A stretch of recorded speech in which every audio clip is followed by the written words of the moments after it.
আমি নিজেও নামাজ পড়ার চেষ্টা করি, আলহামদুলিল্লাহ 5 ওয়াক্ত নামাজ এহতিমাম এবং সময়ের সাথে তাকবীরুল্লাহর সাথে পড়ার চেষ্টা করি। আর হচ্ছে নামাজ তো হক, আল্লাহর হক, এটা তো পুরা করতেই হবে। মুসলমান নামাজ পড়বেন এটা তো হইতেই পারে না। মুসলমান তো নামাজ পড়বেই। আর আল্লাহ আমাদের কত সুস্থ রেখেছে, ভালো রেখেছে, তো এটা আল্লাহর হক না? আর আল্লাহ পাকের তো ওয়াদা আছে, আল্লাহ সুবহানাহু তাআলা যে ব্যক্তি 5 ওয়াক্ত নামাজকে আদায় করবে আল্লাহ সুবহানাহু তাআলা তাকে নিজ জিম্মায় জান্নাত দিবে। মানে এটা আল্লাহ পাকের ওয়াদা, আর আল্লাহ যেটা ওয়াদা করে সেটা অঙ্গীকার ভঙ্গ করে না। আর নামাজের দ্বারায় আল্লাহ সুবহানাহু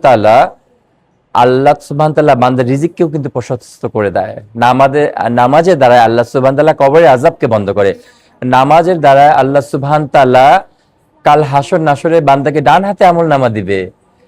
নামাজের দ্বারা আল্লাহ সুবহানাহু তাআলা বান্দার পুলসিরাতের পুল বিদ্যুতের মতো পার করে দিবে। নামাজ পড়ার দ্বারা আল্লাহ সুবহানাহু তাআলা বান্দাকে বিনা হিসাবে জান্নাত দিবে। আল্লাহ সুবহানাহু তাআলা যদি কোনো বান্দাকে পাকড়াও করে, যদি বলে তোমার সব মাফ করে দিলাম, তুমি শুধু এক ঢোক পানির হিসাব দিয়ে তারপর তুমি যাবা, তো বান্দার ক্ষমতা নাই যে এক পা আগানোর। তো আল্লাহ তাআলা যদি কাউকে মেহেরবানি করে, আল্লাহ সুবহানাহু তাআলা কাউকে যদি মাফ করে দেয়, তো আল্লাহ সুবহানাহু তাআলার পক্ষ থেকে সে ওই ব্যক্তি নাজাত হয়ে যাবে। তো সবাই দোয়া করবে আল্লাহ সুবহানাহু তাআলা, আমরা হেদায়েতের মহতাজ, আল্লাহ সুবহানাহু তাআলা যেন আমাদেরকে হেদায়েত দেয়, আর আমরা সারা বিশ্বে যেন হেদায়েতের ফেজা কায়েম হয়। আর ইনশাআল্লাহ আল্লাহ সুবহানাহু তাআলা, বিশেষ করে আমি হেদায়েতের মহতাজ, আমাকে যেন হেদায়েত দেয়, আমি যেন পরিপূর্ণ হেদায়েত পেয়ে যাই, আমার মধ্যে যেন আগে হেদায়েতটা আসে। আর আপনারা দোয়া করবেন ইনশাআল্লাহ। আর আমি মা ভক্ত একটা ছেলে, আমার মা একদিকে আর সারা পৃথিবী একদিকে। আমার মা নাই, যদিও আল্লাহর কাছে চলে গেছে।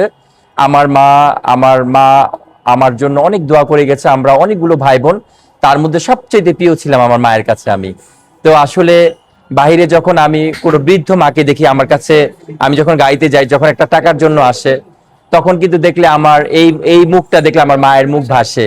তখন দেখা যায় ওনাদের কাছ থেকে একটা মা মা গন্ধ আসে। তো আসলে আমি মা জিনিসটা আমার কাছে, মানে কি বলবো, মা জিনিসটার কোনো ভাষা নাই আমার কাছে। আমার মানে পৃথিবীর চাইতে আমার কাছে মনে হয় আমার মা আমার দামি। তো মাকে আমি অনেক ভালোবাসি। আর মার মুখটা এখন আমি দেখতে পাই।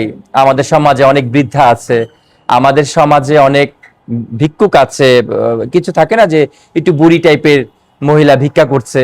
তো আমি যখন আসে বা আমার কাছে আসে, আমি মনে হয় কি আমার মায়ের মুখটা ভাসে দেখলে। তখন দেখা যায় যে আমি কিছু দেই, বা তখন একটু কাছে আসলে না মায়ের গন্ধটা পাওয়া যায়। তো দোয়া করবেন সবাই আমার জন্য। আর আজকেও ফ্যাশন ডিরেক্টর হিসাবে অ্যাওয়ার্ড পেলাম, সার্টিফিকেট পেলাম, এবং প্রেজেন্ট ট্রেনার হিসাবে।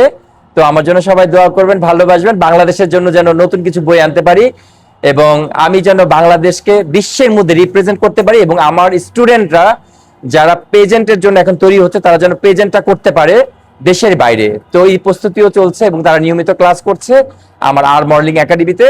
সো আমাদের জন্য দোয়া করবেন, আমরা দুনিয়া এবং আখিরাতে যেন আল্লাহ সুবহানাহু ওয়া তাআলা আমাদের আফিয়াতের জিন্দেগি দান করে, এবং সবাইকে যেন মাফ করে দেয়। Thank you very much. আসসালাম।